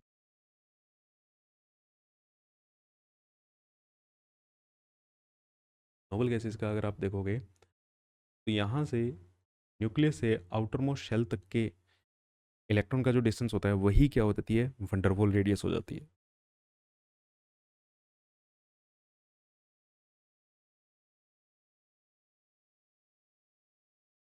वही हमारी क्या होती है, वंडरवॉल रेडियस होती है। Means distance between nucleus and outer most electron. ठीक है, सबसे बाहर वाले इलेक्ट्रॉन के बीच में, सर यही तो हमारी क्या है, एटॉमिक रेडियस है। बिल्कुल बिल्कुल बिल्कुल। ठीक है, तो जनरली ये नोबल गैसेस की निकाली जाती है, और आपको वो पता होना चाहिए कि जो वंडरवॉल फोर्सेज ऑफ अट्रैक्शन होते हैं सबसे वीकेस्ट होते हैं। ठीक है, ये बेसिकली क्या है, वंडरवॉल फोर्सेज क्या होते हैं, सबसे वीकेस्ट अट्रैक्शन होती है और सबसे वीकेस्ट होंगे। ठीक है, सबसे अगर ये वीकेस्ट होंगे तो देखो एटम्स क्या आएंगे, पास पास तो आएंगे नहीं। ठीक है, अगर कोई अट्रैक्शन बिल्कुल वीक है, अगर यहाँ पे इलेक्ट्रॉन है और ये अट्रैक्शन बहुत वीक है, ठीक है, तो वीक है तो भैया इलेक्ट्रॉन पास नहीं आएगा, इलेक्ट्रॉन पास नहीं आएगा तो शेल का साइज कम नहीं होगा, मतलब साइज कम नहीं होगा, साइज क्या होएगा, बढ़ेगा। तो एक्चुअल में सबसे बड़ी होती है आपकी वैन रेडियस। ठीक है, सबसे बड़ी क्या होती है आपकी, वंडरवॉल रेडियस होती है, फिर मेटेलिक और फिर कोवलेंट। ये ऑर्डर आपको याद रहना चाहिए। ठीक, ये ऑर्डर आपको याद रहना चाहिए। अगर हम नोबल गैसेस, इसीलिए ना यहाँ पे मैं एक नोट भी डाल देता हूँ, अगले पेज पे लिख देता हूँ ये चीज़। जो चीज़ मैंने बोली है ना उसको नोट्स में लिख लिया करो। ठीक है, हर चीज़ हो सकता है मैं वर्ड्स में ना लिख पाऊँ, वो चीज़ सुन के आप नोट्स बना लिया करो। Wonder wall forces of attraction,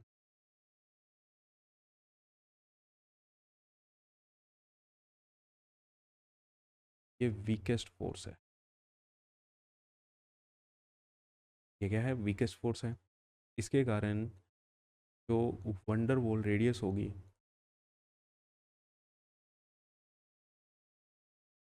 वो क्या होगी, इंक्रीज कर जाती है। इंक्रीज कर जाती है, तो देयर फोर जो नोबल गैसेज होती हैं, अब नोबल गैसेज के लिए कौन सी रेडियस डिफाइंड है, वंडरवॉल रेडियस। तो जो नोबल गैसेज होती हैं, noble gases have largest size in their respective period, in their respective period, अपने अपने पीरियड में, ठीक है। अपने अपने पीरियड में मतलब, जैसे कहाँ गई, ये रही, ठीक है। अब इस पीरियड में यहाँ पे क्या है, नियोन है, अगले में आर्गन है, फिर क्रिप्टन है। तो अगर मैं इस पीरियड की बात कर रहा हूँ, सेकंड पीरियड की बात कर रहा हूँ, अभी आप समझोगे लेफ्ट टू राइट हम जैसे जैसे जाएंगे, लेफ्ट टू राइट जाने पे साइज़ क्या होता है, डिक्रीज होता है। लेफ्ट टू राइट जाने पे साइज़ क्या होता है, डिक्रीज होता है। साइज़ डिक्रीज होता है, साइज़ डिक्रीज होता है तो सबसे कम किसका होना चाहिए, नियॉन का होना चाहिए। सबसे कम किसका होना चाहिए, नियॉन का होना चाहिए, लेकिन ऐसा है नहीं। क्यों, नियॉन क्या है, एक नोबल गैसेज है। नोबल गैसेज के लिए कौन सी रेडियस डिफाइंड है, वंडरवॉल रेडियस डिफाइंड है, और वंडरवॉल फोर्सेस सबसे वीक होते हैं, तो ये क्या होती है, सबसे बड़ी होती है। तो जो साइज डिक्रीज होना चाहिए वो एप्लीकेबल कब कहाँ तक है, ओनली 17th ग्रुप तक, मीन्स हेलोजन्स तक, ठीक है। जो आप ये ट्रेंड लगाते हो हमेशा ही लेफ्ट टू राइट जाने पे साइज डिक्रीज होता है, वो कहाँ तक वैलिड है, वो वैलिड है बेटा आपका सिर्फ और सिर्फ हेलोजन्स तक, क्योंकि इससे आगे कौन बैठा हुआ है, नोबल गैसेज बैठी हुई है, और नोबल गैसेज के लिए डिफाइंड क्या है, वंडरवॉल रेडियस। अब कभी भी आपसे रीज़न पूछा जाता है कि भैया नोबल गैसेस की रेडियस ज़्यादा क्यों होती है, नोबल गैसेस का साइज़ अपने पीरियड में क्यों ज़्यादा होता है, तो इसका सिंपल सा रीज़न है कि भैया इनके लिए ना वंडरवॉल रेडियस डिफाइंड है, और वंडरवॉल रेडियस की वैल्यू सबसे ज़्यादा होती है, ठीक है जी। तो बहुत इंपॉर्टेंट क्वेश्चन है ना, ये हम कवर कर चुके। तो सारी चीज़ें आपकी कवर होती जाएंगी अगर आप मेरी बातें सुन रहे हो, ठीक है। नोट्स तो आप, कई बार ऐसा होता है कि नोट्स आप ना ये पीडीएफ तो ले लेते हो, लेकिन हो सकता है बेटा अब ये जो बात मैंने आपको बताई है कहीं लिखी नहीं, ये इस पीडीएफ में इस स्लाइड पे लिख दी है। अब इस स्लाइड को कितना आप डिकोड कर सकते हो, तो इसीलिए ना लेक्चर बार बार देखना भी ज़रूरी होता है। एक बार देख के आप ये मत लगा लेना कि आपको सब कुछ आ गया, उसको बार बार देखोगे, वो चीज़ आपके दिमाग में बार बार फिट होगी, मेरी कुछ बातें भी फिट हो जाएंगी आपके दिमाग में कि सर ने ऐसा बोला था, लिखा नहीं है। अब इस स्लाइड से अगर आप ये वो चीज़ें डिकोड कर पाए तो बहुत बढ़िया बात है। इस 1 घंटे के जो अभी तक लेक्चर में आप टिके हुए हो, है ना, इसमें से बहुत सी बढ़िया बढ़िया बातें लेके जाओ। क्लियर, फास्ट आ जाओ, आइनिक रेडियस,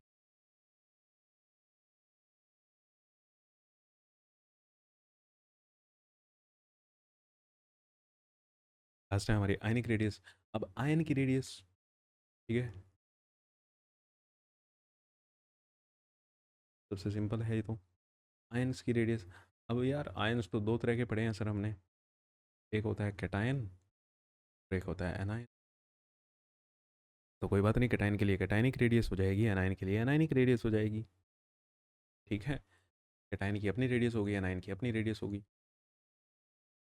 क्लियर है, क्लियर है, क्लियर है, बहुत बढ़िया बहुत बढ़िया, ठीक है। अगर जैसे आपने NaCl फॉर्म की करता हुआ देखा है, फॉर्म होता हुआ देखा है, मतलब NaCl देखा है, तो उसमें Na प्लस की और Cl माइनस की जो रेडियस होगी वो एनायन की रेडियस होगी और कैटायन की रेडियस होगी, ठीक है जी। इसमें इतना लोड लेने की कोई बात नहीं है। क्या बना के दिखाएं क्या, चलो बना लेते हैं।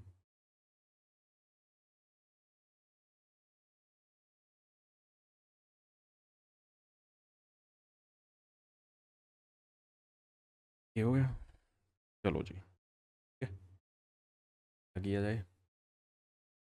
ये बीच में आयनिक बॉन्ड है, ठीक है, ये हमारा Na प्लस,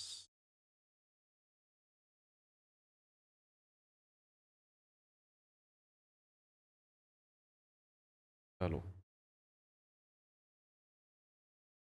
यही टेक्नोलॉजी आज आपके लेक्चर सेव नहीं होने दे रही है, Na प्लस और Cl माइनस। तो यहाँ से इसके न्यूक्लियस से यहाँ तक का डिस्टेंस, यहाँ से यहाँ तक का जो डिस्टेंस होगा, ठीक है, वो रेडियस हो जाएगी Na+ की। यहाँ से यहाँ तक का जो डिस्टेंस होगा वो रेडियस हो जाएगी Cl- की। ठीक है, तो एक कैटायन की रेडियस, एक एनायन की रेडियस। क्लियर। अब यहाँ पे भी पता है क्या बात बोली जाती है, क्या बात बोली जाती है भाई, कि जो कैटायन का साइज होता है वो हमेशा उसके पेरेंट एटम से कम होता है ना। बात बोली मैंने, इस size of cation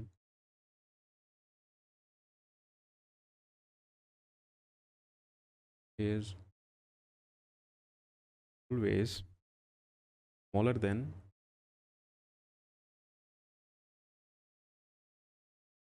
size of its parent atom.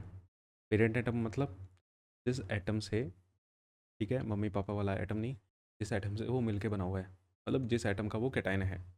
ठीक है, जैसे अगर हम बात करें सोडियम, ठीक, और इसके कैटायन, कैटायन कौन सा बनेगा इसका, Na+। अगर ये स्टेटमेंट आपको क्या कह रही है कि जो कैटायन की रेडियस है, क्या है, कैटायन की रेडियस जो है मीन्स Rna+,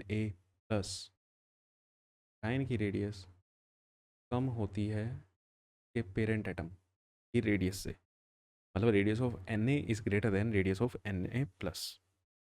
ठीक, अब ऐसा क्यों, ऐसा इसलिए भैया, इसका एटॉमिक नंबर कितना, 11। ठीक है, इसमें 11 तो प्रोटॉन है और 11 इलेक्ट्रॉन है। ठीक है, इसका एटॉमिक नंबर भी 11 ही है, लेकिन यहाँ पे 11 प्रोटॉन है, यहाँ पे 10 इलेक्ट्रॉन है।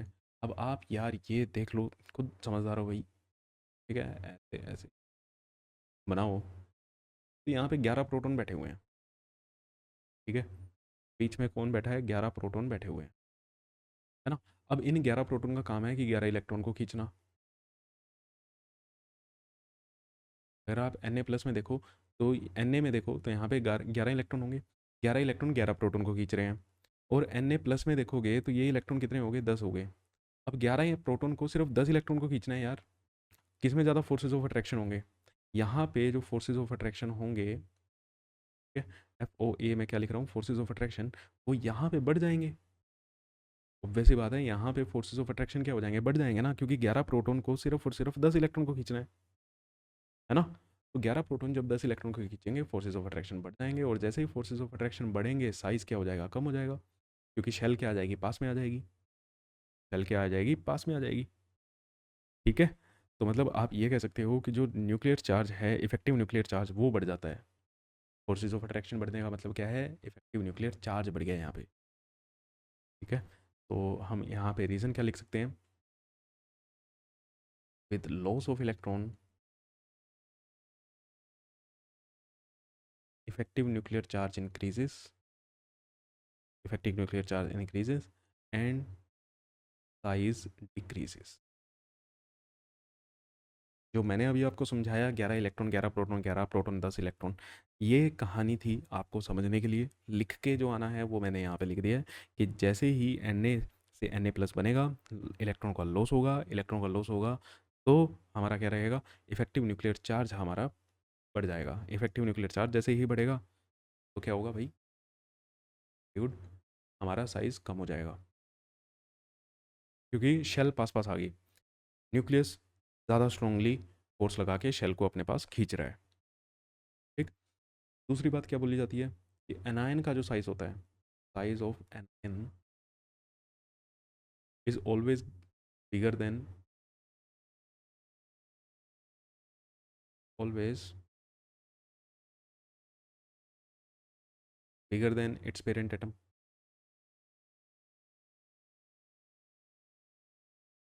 एनायन जो होता है वो बड़ा होता है, जैसे यहाँ पे हमने Cl और Cl- की बात करें, तो Cl- जो होगी वो ज़्यादा होगी Cl से।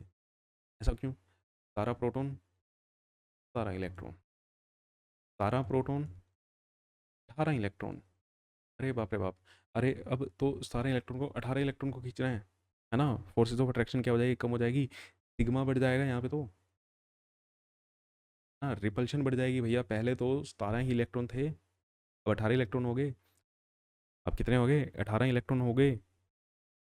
ठीक है। तो प्रोटॉन तो उतने ही हैं खींचने वाले, प्रोटॉन तो उतने ही हैं अट्रैक्शन फोर्स लगाने वाले, लेकिन रिपल्शन क्या हो जाएगी, इलेक्ट्रॉन इलेक्ट्रॉन के बीच में बढ़ जाएगी, रिपल्शन बढ़ जाएगी।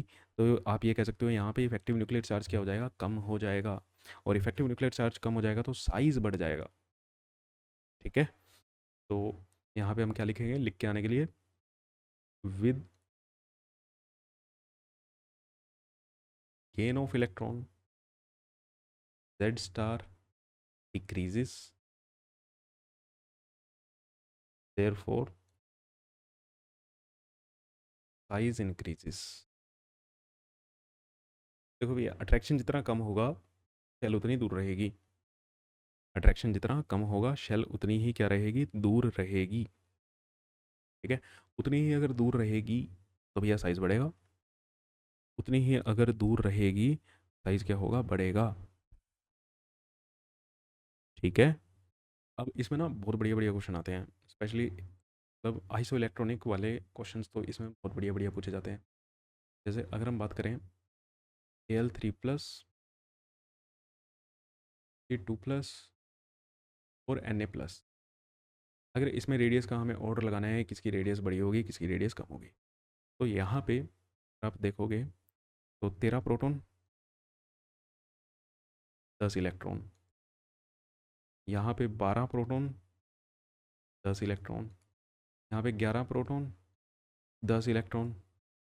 अरे भाई यहाँ पे 13 प्रोटॉन को 10 इलेक्ट्रॉन को खींचना है। अब देखो यार, सबके सब में 10 इलेक्ट्रॉन को खींचना है, सबके सब में अब अगर आप देखोगे तो 10 ही इलेक्ट्रॉन को खींचना है। ठीक है। अब 10 इलेक्ट्रॉन को खींचने वाले एल्यूमिनियम में 13 बंदे बैठे हुए हैं, तो वो ज़्यादा ज़ोर से खींचेंगे। अब ज़्यादा ज़ोर से खींचेंगे तो यहाँ पे Z स्टार जो होगा वो ज़्यादा होगा सबसे। ठीक है। वो क्या है, सबसे ज़्यादा है तीनों में। फिर यहाँ पे 10 बंदों को खींचने के लिए है ना 12 बंदे हैं, उससे थोड़ा कम हो जाएगा। और यहाँ पे 10 को खींचने के लिए सिर्फ 11 ही हैं, यहाँ पे थोड़ा सा और कम हो जाएगा। ठीक है। तो आपने देखा कि इधर से इधर अगर आप जा रहे हो तो Z स्टार क्या कर रहा है, डिक्रीज कर रहा है। ठीक है। डिक्रीज कर रहा है, मतलब 3 स्टार, 3 जो एरो लगाया मैंने अपवर्ड, इसका मतलब क्या है, बहुत ज़्यादा है। फिर यहाँ पे उससे थोड़ा सा कम हो गया, यहाँ पे एक एरो का मतलब कम हो गया। ओवरऑल क्या रहा, Z स्टार क्या कर रहा है, डिक्रीज कर रहा है। Z स्टार डिक्रीज कर रहा है तो साइज़ क्या कर रहा होगा, साइज़ बढ़ रहा होगा। तो मतलब मैं ये कह सकता हूँ कि Al3+ की सबसे कम होगी रेडियस, के बाद Mg2+ की, और उसके बाद सबसे बड़ी किसकी होगी, Na+ की। उसके बाद सबसे बड़ी किसकी होगी, Na+ की। ऐसे ही आप ऐसे ही आप क्या कर सकते हो, नेगेटिव स्पीशीज़ के लिए भी कर सकते हो। ठीक है। ऐसे ही आप किसके लिए कर सकते हो, नेगेटिव स्पीशीज़ के लिए भी कर सकते हो। जैसे N3-, O2-, माइनस, ये भी क्या है, आइसो इलेक्ट्रॉनिक है। यहाँ पे कितने प्रोटॉन, 7 प्रोटॉन, यहाँ पे 8 प्रोटॉन और यहाँ पे 9 प्रोटॉन। यहाँ पे कितने इलेक्ट्रॉन, 10 इलेक्ट्रॉन, यहाँ पे भी 10 इलेक्ट्रॉन, यहाँ पे भी 10 इलेक्ट्रॉन। अब 10 इलेक्ट्रॉन को यहाँ पे 7 बंदे खींच रहे हैं, अरे बहुत कम।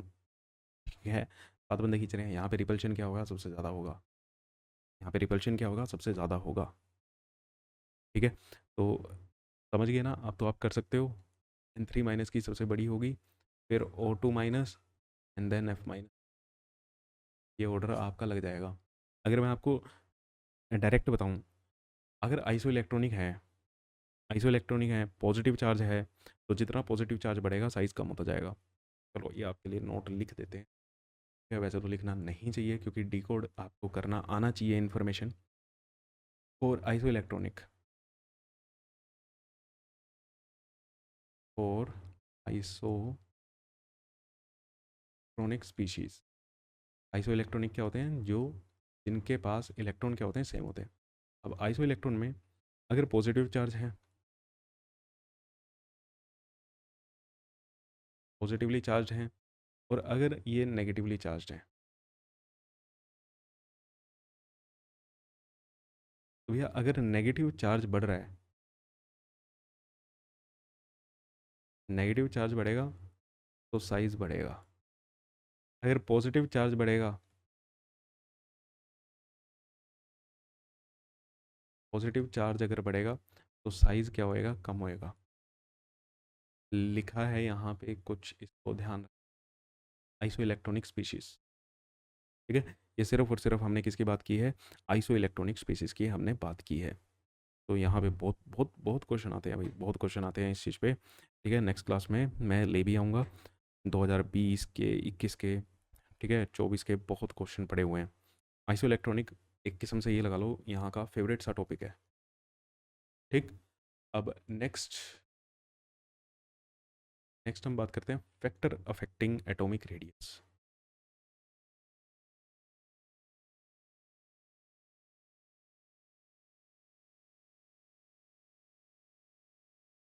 Factor affecting atomic radius. अब एटॉमिक रेडियस को कौन कौन से फैक्टर अफेक्ट करेंगे, ठीक है, कौन कौन से फैक्टर अफेक्ट करेंगे भैया। पहला, अगर मैं आपसे पूछूं नंबर ऑफ शेल्स, यार जितनी ज़्यादा शेल्स होंगी, ठीक है, अब एक के पास एक शेल है ना, किसी के पास दो शेल हैं, किसी के पास तीन शेल हैं। अब देख रहे हो जितनी ज़्यादा शेल बढ़ती जा रही हैं उतना ज़्यादा क्या होती है, रेडियस बढ़ती जाएगी, उतनी ज़्यादा रेडियस बढ़ती जाएगी। तो मैं ये लिख सकता हूँ that atomic radius directly proportional to number of shells. तो जिसकी शेल्स ज़्यादा उसका एटॉमिक रेडियस ज़्यादा। अब शेल कैसे इंक्रीज़ होती हैं, जब आप टॉप टू बॉटम जाते हो तो शेल इंक्रीज़ होती हैं, है ना। शेल कौन बताता है, आउटर मोस्ट, एन, एन की वैल्यू बता देती है शेल, कितनी शेल हैं, है ना। तो एन की वैल्यू आपको ऑल्सो क्या बताती है, पीरियड भी बताती है। तो पीरियड जिसका ज़्यादा होता रहेगा, एक फिफ्थ पीरियड का एलिमेंट और एक सिक्स पीरियड का एलिमेंट, तो ऑब्वियस ये बात है सिक्स पीरियड वाले का साइज़ क्या होगा, बड़ा होगा, है ना। तो ये चीज़। दूसरा, effective nuclear charge.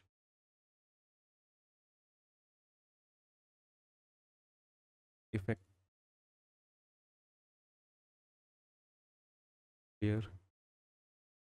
Effective nuclear charge के एटॉमिक रेडियस का संबंध आपको मेरे हिसाब से पता है। एटॉमिक रेडियस कम हो जाएगी अगर अट्रैक्शन क्या हो जाएगी, बढ़ जाएगी, है ना। जेड स्टार के तो क्या होगा, इन्वर्सली प्रोपोर्शनल होगा। जेड स्टार के क्या होता जाएगा, इन्वर्सली प्रोपोर्शनल होता जाएगा। तो ये दो मेन फैक्टर अफेक्टिंग है, और आपको ऐसे ही देखना है।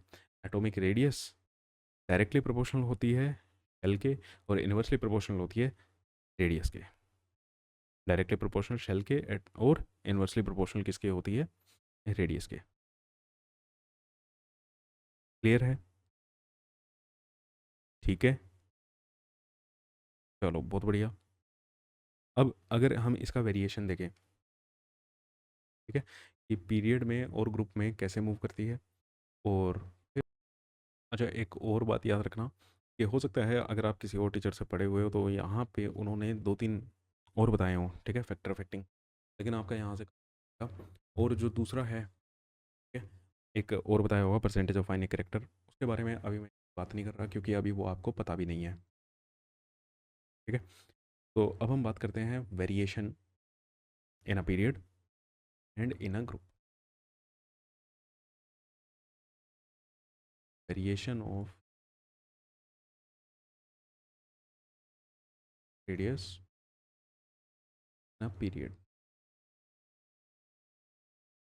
पीरियड में हम कैसे मूव करते हैं, लेफ्ट टू राइट मूव करते हैं। तो लेफ्ट टू राइट अगर आप मूव करोगे, जैसे lithium, beryllium, boron, carbon, nitrogen, oxygen, ठीक है, sorry, F, fluorine, and then neon. अब नियोन की कहानी मैं पहले ही बता चुका हूँ, है ना। नियोन की कहानी मैं पहले ही बता चुका हूँ। लेफ्ट टू राइट जाओगे बेटा, जेड स्टार क्या कर रहा है, इंक्रीज कर रहा है। जेड स्टार क्या करता है, increases, therefore size decrease. तो वी कैन से दैट कि when we move left to right in a period, atomic radius decreases on moving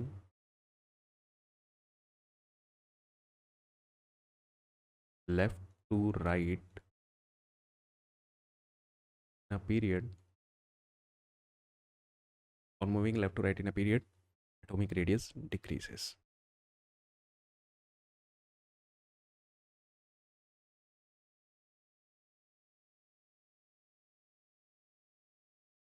size क्या हो जाएगा, कम होता जाएगा जैसे जैसे आप लेफ़्ट टू राइट पीरियड में मूव करते रहोगे। तो इस हिसाब से नियॉन का साइज़ क्या होना चाहिए, सबसे कम होना चाहिए, लेकिन होता नहीं है। इसका रीज़न हम ऑलरेडी डिस्कस कर चुके हैं। ठीक है। Why noble gases have largest size in their respective period, है ना। तो आंसर क्या होगा, ऑलरेडी डिस्कस।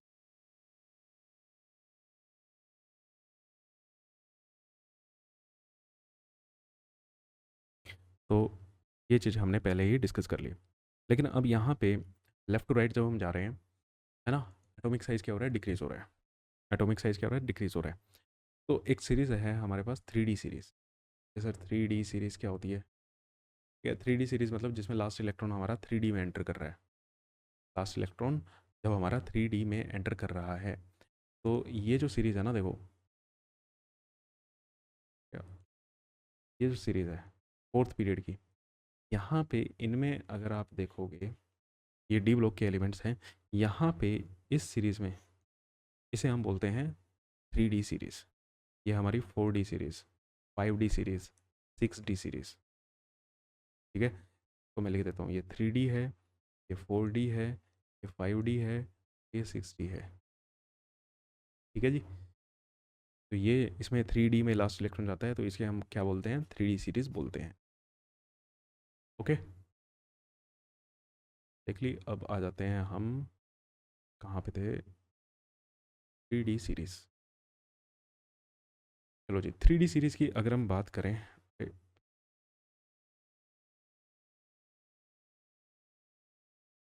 3D सीरीज़ में अब जैसे स्कैंडियम, टाइटेनियम, मीडियम, क्रोमियम, पूरा भी आ जाएगा, ये नहीं आएगा, थोड़ा छोटा छोटा करके लिखते हैं।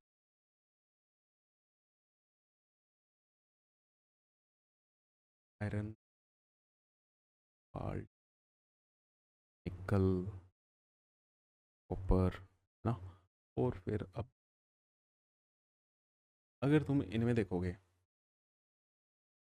देखो यार, वैसे तो लेफ़्ट टू राइट जब आप जा रहे हो, साइज़ जनरली क्या होना चाहिए, डिक्रीज़ करना चाहिए। साइज़ जनरली क्या होना चाहिए, डिक्रीज़ करना चाहिए। लेकिन जैसे आप यहाँ से यहाँ जाते हो, तो आपका साइज़ डिक्रीज़ करता है। ठीक है। यहाँ से यहाँ जाते हो, मतलब आयरन से कॉपर तक, साइज़ ऑलमोस्ट सेम रहता है। साइज़ क्या रहता है, ऑलमोस्ट सेम रहता है। और यहाँ से जब आप आगे जाते हो, ठीक है, साइज़ बढ़ जाता है। साइज़ क्या होता है, बढ़ जाता है। इसका रीज़न ये देखो यार, सिंपल सी बात है। इस रीज़न में जेड स्टार क्या होता है, वो सिग्मा से ज़्यादा है, इसलिए आपका साइज़ क्या हो रहा है, डिक्रीज़ हो रहा है। यहाँ पे जेड स्टार और सिग्मा ऑलमोस्ट ऑलमोस्ट क्या है, बराबर है। साइज़ डिक्रीज़ होता है, लेकिन जितना होना चाहिए उतना नहीं हो पाता। ठीक है, तो हम कहते हैं ऑलमोस्ट ही क्या रह रहा है, सेम सा रह रहा है। लेकिन यहाँ पे आके जेड स्टार जो है वो कम हो जाता है सिग्मा से। कैलकुलेट करना है, कैलकुलेट करके देख लेना। ठीक है जी। कैलकुलेट करना है तो आप कैलकुलेट करके देख सकते हो। क्लियर। तो ये 3D सीरीज़ में ऐसे डिफरेंस रहता है कि भैया स्कैंडियम से मैंगनीज तक साइज़ डिक्रीज़ कर रहा है, फिर आयरन से कॉपर तक साइज़ ऑलमोस्ट क्या रह रहा है, सेम रह रहा है। जिंक से आगे साइज़ क्या हो जाता है, बढ़ना स्टार्ट कर देता है। ठीक है। अब ये आपका प्योर मेंस और एडवांस तक का मटेरियल है। ठीक है, वैसे तो हाँ, एडवांस में ज़्यादा चीज़ पूछी जाती है ये। तो मेंस तक अगर आप बात करो, तो ये पिछली स्लाइड भी आपकी मेंस के लिए मोर देन सफिशिएंट थी। ठीक है। चलो अब हम बात करते हैं ग्रुप की।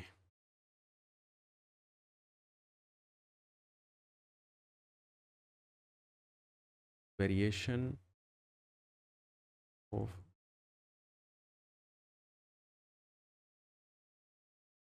रेडियस,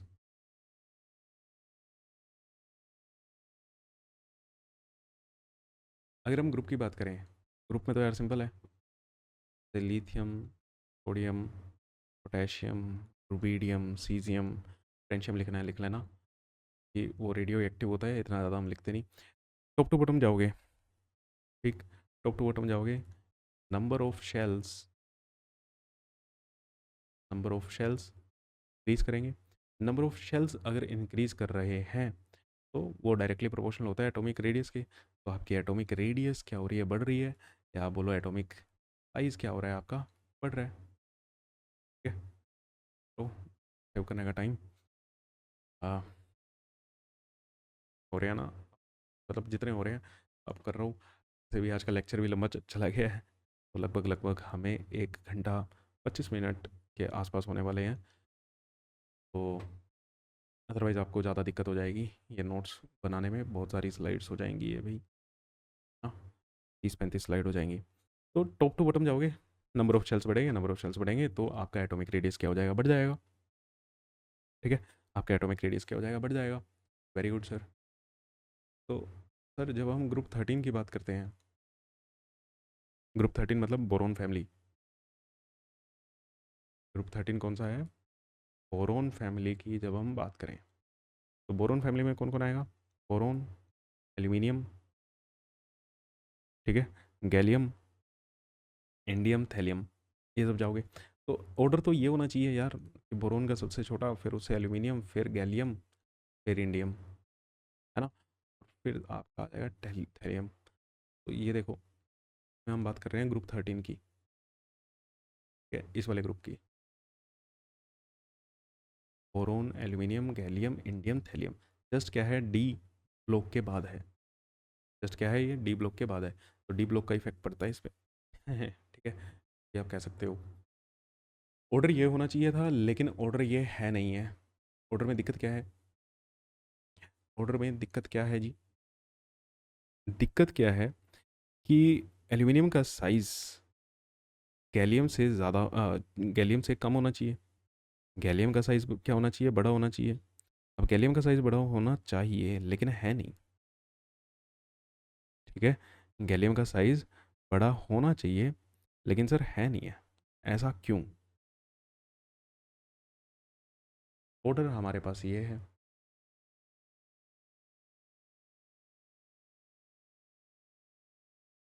ये सही ऑर्डर है।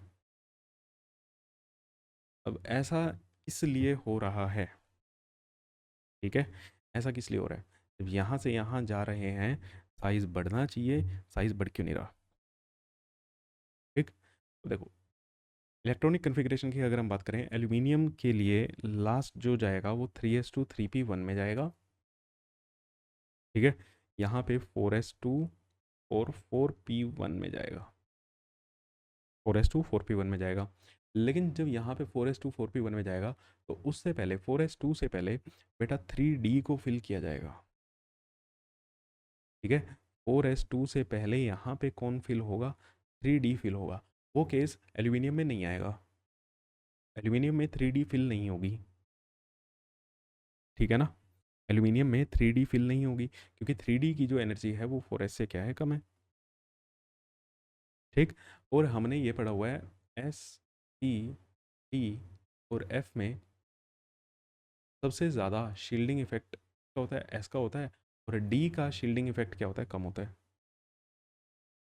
डी का शील्डिंग इफेक्ट क्या होता है, कम होता है। शील्डिंग इफेक्ट मतलब ये रिपेल कम करेगा, ठीक है, ये रिपेल क्या करेगा, कम करेगा। इसका क्या होता है, पुअर शील्डिंग इफेक्ट। अगर इसका पुअर शील्डिंग इफेक्ट है तो ये रिपेल कम करेगा, रिपेल कम करेगा तो इसमें अट्रैक्शन ज़्यादा हो जाएगी,